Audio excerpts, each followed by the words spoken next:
To get started, Absolutely. I should just say that I'm speaking with Professor Anna Stavrianakis at the University of Sussex, and really pleased to welcome you here today. So, Anna, I wonder if you could just start by sharing with me a little bit about the work that you're doing, both within your academic life and also within the broader peace and social justice movement. Sure. Thanks for the invitation, Laura. It's really nice to speak with you. So, I'm working on a couple of different projects at the moment with both my activist and academic hats on. So, one project is a global anti-colonial history of the arms trade. So looking at the wars of today in places like Gaza and Ukraine and Sudan, and asking a deceptively simple question of where do the weapons come from? And tracing the circuits of weaponry into these wars, and then looking with an anti-colonial set of lenses on about the history of those wars and the history of the arms networks that facilitate today's arms trade. And so the reason I want to do that is because I think people are, especially now in this current geopolitical climate, people are interested. Ordinary people are interested. So the thing I should say is this project and the other project, they're going to be trade books. They're for a public audience. Um, and I think what I'm really seeing is when I do talks at public events is that ordinary people, whether they're associated with universities or not, people are interested. They want to understand what's happening. So that's one project. And the other project is a book specifically on UK involvement in the arms trade that looks at the phases of the arms trade from the making of the weapons to the selling of the weapons, the using of the weapons, and also the resisting of the weapons. And I'm going to follow a key person or group who's part of this wider anti-militarist movement, and follow their work really, and ask what are the stories that we're told about British involvement in the arms trade, and how can we work to counter them. And so I'm doing those two projects with both my academic hat on as a university professor where I teach and research on the arms trade, but also through my more activist work that I do with Shadow World Investigations, where I'm also their director of research and strategy, where we talk a lot about how to empower individuals and groups and communities to challenge corruption and to challenge militarism, which is where the arms trade is where both of those two things come together. So I'm doing these two projects really with both of those hats on. That's fascinating. Thank you so much, and such important work as well. I wonder if you can tell me whether this is something that you have always wanted to become involved in, or what was your sort of trajectory into this work? Accidental, really. I was uh, coming out of my university education. Um, I originally did a first degree in politics and German, and it was only at the end of that degree, in my final year, that we started to do the stuff that really lit my imagination, which was this stuff about crisis and conflict in world politics. And I thought, this is where the interesting stuff is happening. And so I took some advice and I went to do a master's at Aberystwyth, so I did a master's in critical security studies with an absolutely incredible cohort of fellow students, many of whom went on to do PhDs. I was really, really lucky to just be part of a really engaged cohort. And I absolutely loved Aberystwyth. There's not that much else to do. So we went to talks every evening. We talked about this stuff in the pub. It was extremely energizing. And so I knew that I wanted to work in some way in thinking and researching about this, just global politics more generally. And so I was lucky enough to get an internship at Safer World, which is a conflict prevention NGO based in London, and at the time would be doing things like an annual audit of the UK government's reports on arms exports. And it was out of that experience of seeing how NGOs understand the problem of the arms trade and also how they strategize about trying to restrict it or to mitigate its worst effects, or if you're campaigning against arms trade, how to abolish it. That I started to become interested in these questions of civil society activism. And so I ended up doing a PhD on UK-based NGOs working on the arms trade. And as soon as I started doing the PhD, I was like, actually, this is the thing that I want to do. It was not, I was always a kid who liked doing homework, but it was not, I never knew I would become an academic. But as soon as I started doing a PhD, I knew that that combination of research and teaching and being able to be engaged politically on these issues was exactly what I wanted to do. That's fantastic. Thank you. Yeah, and I think that is such a wonderful combination to have to be able to integrate your own political activism into your research and teaching and vice versa. Mm. You mentioned as well the ways in which your work with shadow world investigations and your own research is sort of looking to uncover and find ways for young people to kind of challenge those sort of systems of corruption.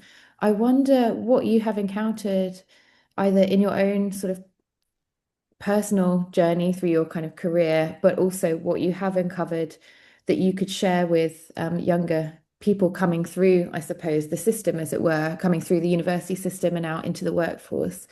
Um, whether there were any words of kind of hope or inspiration that you could offer to them. Absolutely. I think just keep going. Keep doing the research, keep asking the questions, keep getting experience of working on these topics. And often that has to come through volunteer work.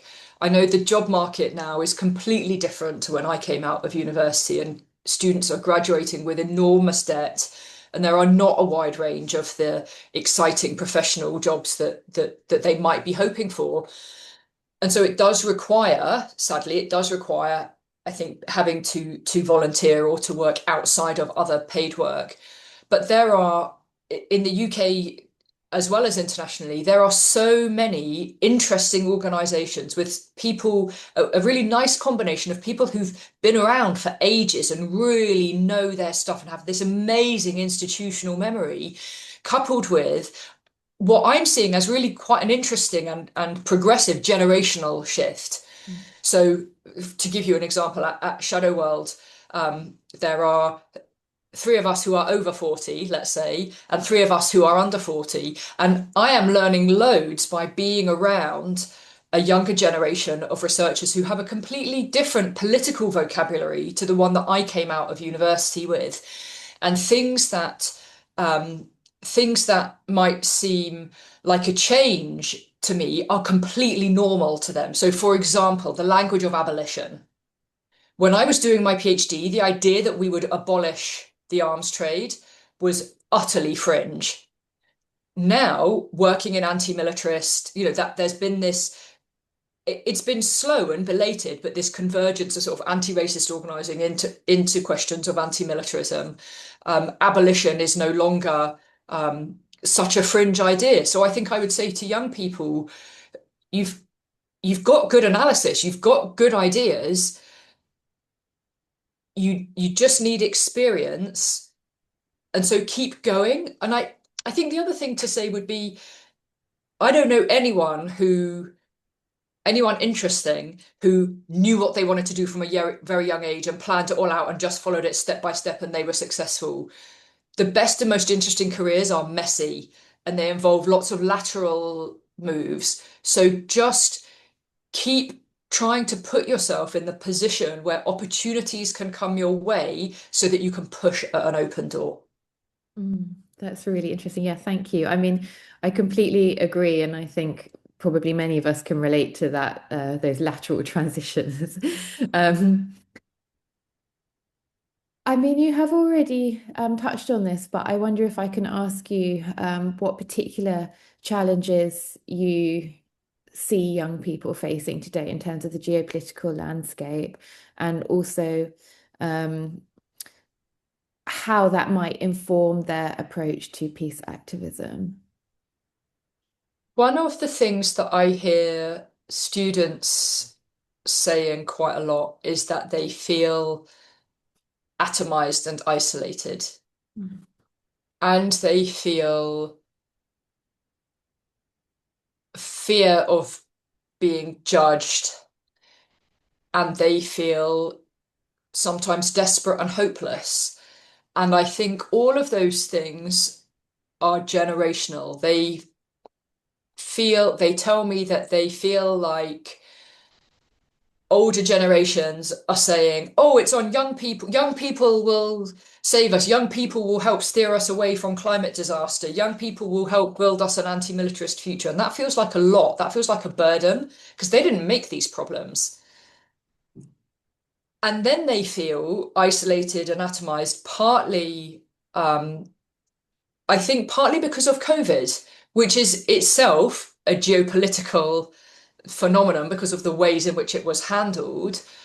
Um, and I see students only now starting to come out of a lot of that social isolation that COVID imposed on them, and that they are grappling with the challenges of social media and political discourse. I don't want to be one of those old people who blames everything on social media. I also think that our political and corporate elites have a lot to answer for with the way that they behave. And, the things that we're seeing now unraveling with, take any example you like, but Peter Mandelson and Jeffrey Epstein, and the way in which, for all the media coverage of it, the one thing we're not hearing a lot about is the fact that this was the sexual abuse of young girls. That's the bit that completely falls out. So actually, it's our political elites and our corporate and media elites who are themselves setting a very poor example. It's not just social media.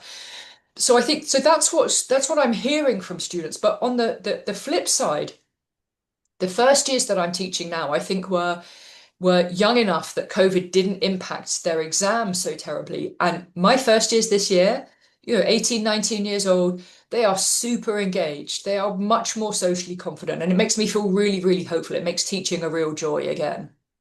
That's really great to hear. Thank you, Anna. I mean, my last question, again, is sort of just building on that, and I wonder whether you could share what your sort of thoughts for, I mean, especially at Sussex, we speak a lot about critical hope, and uh, what your hopeful vision is, I suppose, for kind of peace and social justice movement. What are the things that you think that we can look towards?